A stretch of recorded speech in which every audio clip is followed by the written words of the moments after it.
Praise the lord. ఈరోజు మనము Bible పరిశుద్ధాత్మ ప్రేరేపితమా అనే ప్రశ్నకు సమాధానం తెలుసుకుందాం. ఈ భూమిలో ఎన్నో గ్రంథాలు మనిషి మదిలో నుండి, ఊహల్లో నుండి, ఆలోచనల నుండి పుట్టినవే. అవి ఖచ్చితంగా దైవ ప్రేరేపణ కాదు. అవి మానవుని ఆధ్యాత్మిక దప్పికను తీర్చలేకపోయాయి. సుబోధకమైన పద్ధతిలో సవివరంగా మానవుని యొక్క ఆధ్యాత్మిక, శారీరక, మానసిక, సాంఘిక అవసరములను దృష్టిలో ఉంచుకొని సర్వశక్తుడైన దేవుడు తన దివ్య వాక్కులను తన బిడ్డలను ప్రేరేపించి మనకు అందించాడు. బైబిల్లోని ప్రతి మాట దేవుని మాటే. కానీ కొందరు పొరపాటున బైబిల్లో దేవుని మాటలు ఉన్నాయని అంటుంటారు. అసలు బైబిల్ అంటేనే దేవుని మాట. దైవావేశం వలన ఆ మాట ముందుగా పలికించబడి ఆ తరువాత లిఖించబడి లేఖనముగా పిలువబడింది.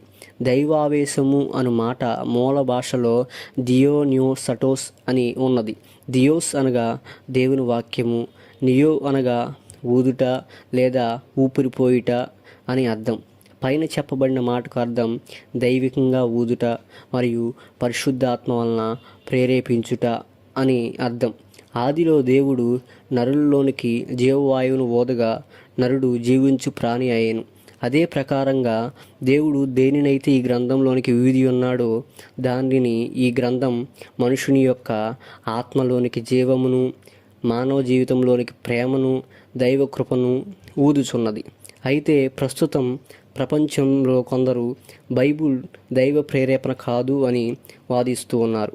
ఉదాహరణకు కొరింథీయులకు రాసిన మొదటి పత్రిక ప్రారంభంలో పౌలు కొరింథీలో ఉన్న దేవుని సంగమునకు శుభమని చెప్పి వ్రాయినది అనే మాట కనబడుతుంది.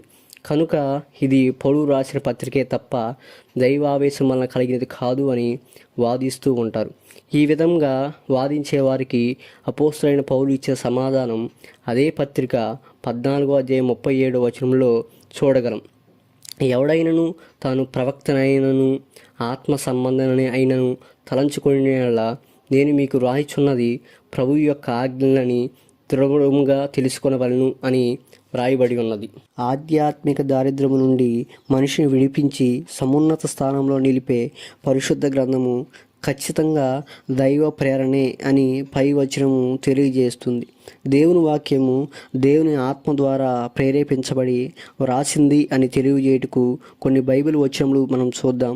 పేతురు రాసిన 2వ పత్రిక 1వ అధ్యాయం 21వ వచనం చూద్దాం. ప్రవచనము ఎప్పుడూ మనుషుని ఇచ్చిన బట్టి కలగలేదు, కానీ మనుషులు పరిశుద్ధాత్మ వలన ప్రేరేపించబడిన వారై దేవుని మూలంగా పలికిరి అని వ్రాయబడి ఉంది.